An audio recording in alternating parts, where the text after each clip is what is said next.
अथ सप्तदशो अध्याय वर्णाश्रम धर्म निरूपण। उद्धव जी ने कहा, हे कमल नयन श्री कृष्ण, अपने पहले वर्णाश्रम धर्म का पालन करने वालों के लिए और सामान्यतः मनुष्य मात्र के लिए उस धर्म का उपदेश किया था जिससे आपकी भक्ति प्राप्त होती है।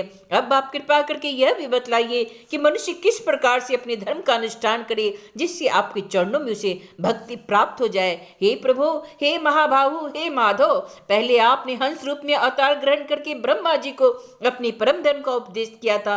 हे रिपुदमन, बहुत समय बीत जाने के कारण वह इस समय मर्त्य लोक में प्राय नहीं सा रह गया है, क्योंकि आपको उसका उपदेश के बहुत दिन हो गए हैं। हे अच्युत, पृथ्वी में उस ब्रह्मा की उस सभा में भी वहां संपूर्ण वेद मूर्तिमान होकर विराजमान रहते हैं। आपके अतिरिक्त ऐसा कोई नहीं जो आपके इस धर्म का प्रवर्तन तथा संरक्षण कर सके। इस धर्म के प्रवर्तक, रक्षक और उपदेशक आप ही हैं। आपने पहले जैसे मधु दैत्य को मारकर वेदों की रक्षा की थी, वैसे ही अपने धर्म की भी रक्षा कीजिए।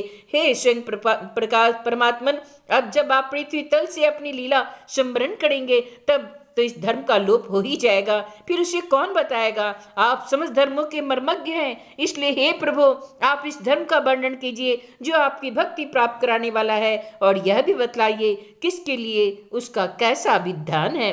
श्री सुखदेव जी कहते हैं, परीक्षित, जब इस प्रकार भक्त शिरोमणि उद्धव जी ने प्रश्न किया तब भगवान श्री कृष्ण ने अत्यंत प्रसन्न होकर प्राणियों के कल्याण के लिए उन्हें सनातन धर्म का उपदेश दिया। भगवान श्री कृष्ण ने कहा, प्रिय उद्धव, तुम्हारा प्रश्न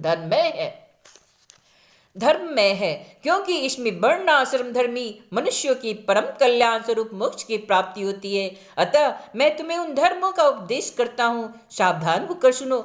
जिस समय इस कल्प का प्रारंभ हुआ था और पहला सत्ययुग चल रहा था, उस समय उसी मनुष्यों का हंस नामक एक वर्ण था। उस युग में सब लोग जन्म से ही कृत्य होते थे, इसलिए उनका नाम था कृतयुग। उस समय केवल प्रणव ही वेद था और तपस्या, शौच, दया एवं सत्य रूप 4 चरणों से युक्त मैं ही वृषभधारी धर्म था। उस समय के निष्पाप एवं परम तपस्वी भक्त जन मुझ हंस रूप शुद्ध परमात्मा की उपासना करते थे।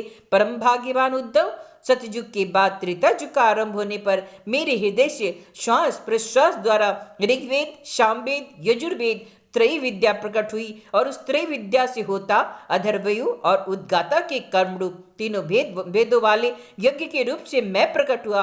विराट पुरुष के मुख से ब्राह्मण, भुजा से क्षत्रिय, जंघा से वैश्य और चरणों से शूद्रों की उत्पत्ति हुई। उनकी पहचान उनके स्वभावानुसार और आचरण से होती है। हे उद्धव जी, विराट पुरुष भी मैं ही हूँ, इसलिए मेरे ही उरुस्थल से गृहस्थाश्रम, हृदय से ब्रह्मचर्याश्रम, वक्षस्थल से वानप्रस्थाश्रम और मस्तक से संन्याश्रम की उत्पत्ति हुई है। इन वर्ण और आश्रमों के पुरुषों के स्वभाव भी इनके जन्म स्थानों के अनुसार उत्तम, मध्यम और अधम हो गए। अर्थात उत्तम स्थानों में उत्पन्न होने वाले वर्ण और आश्रमों के स्वभाव उत्तम और अधम स्थानों में उत्पन्न होने वालों के अधम हुए। शम, दम, तपस्या, पवित्रता, संतोष, क्षमाशीलता, सीधापन, मेरी भक्ति, दया और सत्य, ये ब्राह्मण वर्ण के स्वभाव है। तेज, बल, धैर्य, वीरता, सहनशीलता, उदारता, उद्योगशीलता, स्थिरता, ब्राह्मण भक्ति और ऐश्वर्य, ये क्षत्रिय वर्ण के स्वभाव है। आस्तिकता, दानशीलता, दंभहीनता, ब्राह्मणों की सेवा करना और धन संचय से संतुष्ट न होना, ये वैश्य वर्ण के स्वभाव है। ब्राह्मण, गौ और देवताओं के निष्कपट भाव से सेवा करना और उसी से जो कुछ मिल जाए उसमें संतुष्ट रहना, ये शूद्र वर्ण के स्वभाव है। अपवित्रता, झूठ बोलना, चोरी करना, ईश्वर और परलोक की परवाह न करना, झूठ मूठ झगड़ना और काम, क्रोध एवं तृष्णा के बस में रहना, ये अंत्यजों के स्वभाव है। उद्धव जी, चारों वर्णों और चारों आश्रमों के लिए साधारण धर्म यह है कि मन, वाणी और शरीर से किसी की हिंसा न करे, सत्य पर दृढ़ रहे, चोरी न करे, काम, क्रोध तथा लोभ से बचे, और जिन कामों के करने से समस्त प्राणियों की प्रसन्नता हो, उसका भला हो, वही करे। ब्राह्मण, क्षत्रिय तथा वैश्य गर्भाधान आदि संस्कारों के कर्म में योग्य पवित्र संस्कार द्वारा द्वितीय जन्म प्राप्त करके गुरुकुल में रहे और अपनी इंद्रियों को बस में रखे। आचार्य के बुलाने पर वेद का अध्ययन करे और उसका अर्थ पर विचार करे। मेखला, मृगचर्म वर्ण के अनुसार दंड, रुद्राक्षी माला, यज्ञोपवीत और कमंडलु धारण करे। सिर पर जटा रखे। शौकिनी के लिए दांत और वस्त्र न धोवे। रंगीन आसन पर न बैठे और कुश धारण करे। स्नान, भोजन, हवन, जप पर मलमूत्र त्याग के समय मौन रहे और कक्ष तथा गुप्तेंद्र के बाल और नाखूनों को कभी न काटे। पूर्ण ब्रह्मचर्य का पालन करे, स्वयं तो कभी वीर्यपात न करे। यदि स्वप्न आदि में वीर्य अस्खलित हो जाए तो जल में स्नान करके प्रणाम करे एवं गायत्री का जप करे।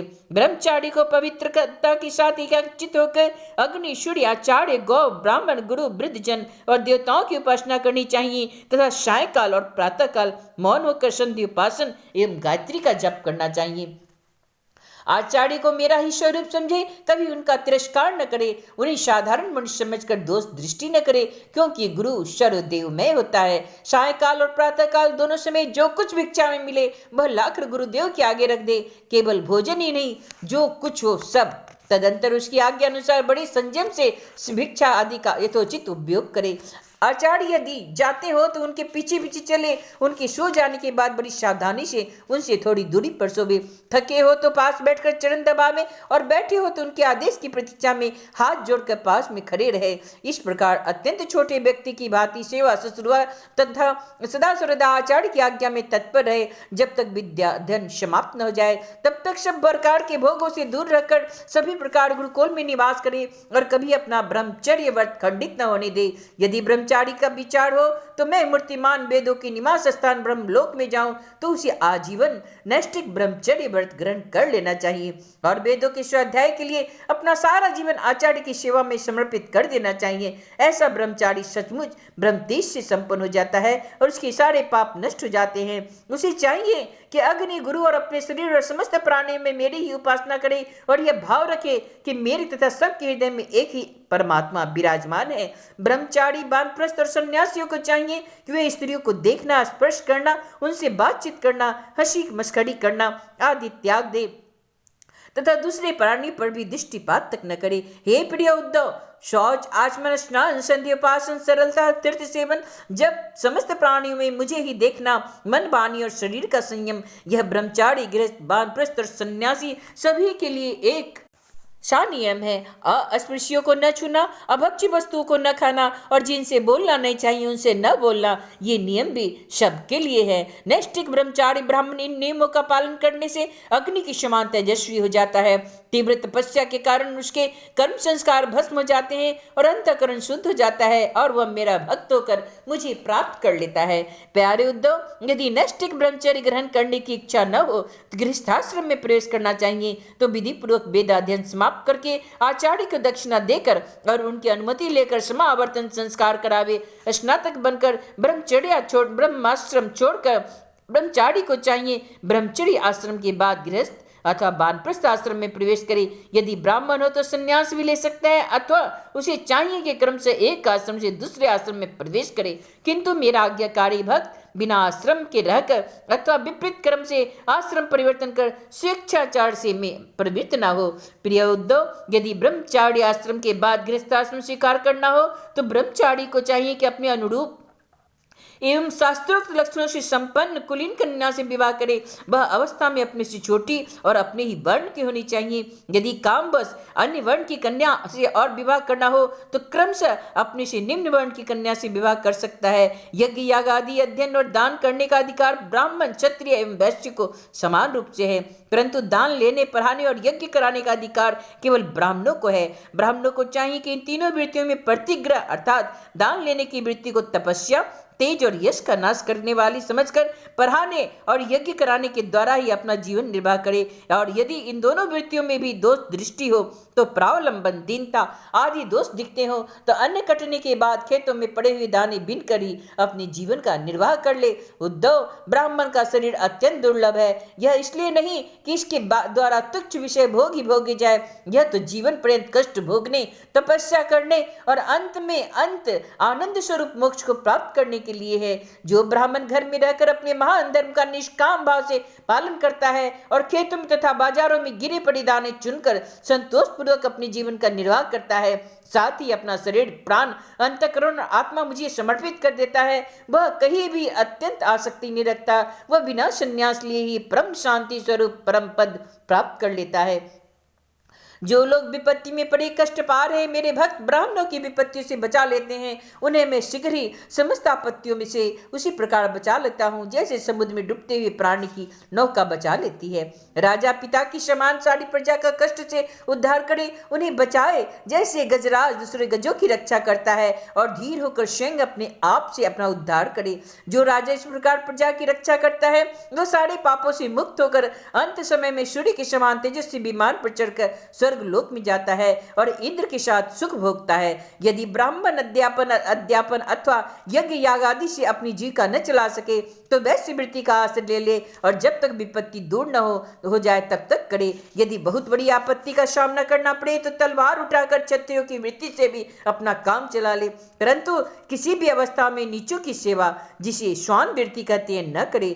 इसी प्रकार यदि क्षत्रिय भी प्रजापालन आदि के द्वारा अपने जीवन का निर्वाह न कर सके तो वैश्यवृत्ति व्यापार आदि कर ले। बहुत बड़ी बड़ी आपत्ति हो तो शिकार के द्वारा अथवा विद्यार्थियों को पढ़ाकर अपनी आपत्ति के दिन काट ले, परंतु नीचों की सेवा श्वान वृत्ति का आश्रय कभी ना ले। वैसे भी आपत्ति के समय शूद्रों की वृत्ति सेवा से अपना जीवन निर्वाह कर ले और शुद्ध चटाई बुनने आदि कार्यवृत्ति का आश्रय ले ले, परंतु उद्धव ये सारी बातें आपत्ति काल के लिए है। आपत्ति का समय बीत जाने पर निम्न वर्गों की वृत्ति से जीविकोपार्जन करने का लोभ न करे। गृहस्थ पुरुष को चाहिए कि वेद्याध्ययन रूप ब्रह्म यज्ञ, तर्पण रूप पितृ यज्ञ, हवन रूप देव यज्ञ, काक बलि आदि भूत यज्ञ और अन्नदान रूप अतिथि यज्ञ आदि के द्वारा मेरे स्वरूप भूत ऋषि देवता पितर मनुष्य एवं अन्य समस्त प्राणियों की यथाशक्ति प्रतिदिन पूजा करता रहे। गृहस्थ पुरुष अनायास प्राप्त अथवा शास्त्रोक्त रीति से उपार्जित अपने शुद्ध धन से अपनी भृत्य आर्थित प्रजाजन को किसी प्रकार का कष्ट न पहुंचाते हुए न्याय और विधि के साथ ही यज्ञ करे। हे प्रिय उद्धव, गृहस्थ पुरुष कुटुंब में आसक्त न हो, बड़ा कुटुंब होने पर भी भजन में प्रमाद न करे। बुद्धिमान पुरुष को यह बात भी समझ लेनी चाहिए कि जैसे इस लोक की सभी वस्तुएं नाशवान है वैसे ही स्वर्ग आदि परलोक के भोग भी नाशवान ही है। यह जो स्त्री पुत्र भाई बंधु और गुरुजनों का मिलना जुलना है यह ठीक वैसा है जैसे किसी की प्याऊ पर कुछ बटोही इकट्ठे हैं। सबको अलग अलग रास्ते जाना है। जैसे स्वप्न नींद टूटने तक ही रहती है वैसे ही मिलने जुलने वालों का संबंध ही बस शरीर के रहने तक रहता है। फिर तो कौन किसको पूछता है। गृहस्थ को चाहिए इस प्रकार विचार करके घर गृहस्थी में फंसे नहीं, उसके इस प्रकार अनासक्त भाव से रहे मानो कोई अतिथि निवास कर रहा हो। जो शरीर आदि में अहंकार और घर आदि में ममता नहीं करता उसे घर गृहस्थी के फंदे बांध नहीं सकते। भक्तिमान पुरुष गृहस्थोचित शास्त्रोक्त कर्मों के द्वारा मेरी आराधना करते हुए घर में ही रहे, अथवा यदि पुत्रवान हो तो वानप्रस्थ आश्रम में चला जाए या संन्याश्रम आश्रम स्वीकार कर ले। फिर प्रिय उद्धव, जो लोग इस प्रकार का गृहस्थ जीवन न बिताकर घर गृहस्थी में आसक्त हो जाते हैं, स्त्री पुत्र धन की कामनाओं में फंसकर हाय हाय करते हुए मूर्तावश स्त्री लंपट और कृपण होकर मैं मेरे के फेर में पड़ जाते हैं, वे बंध जाते हैं।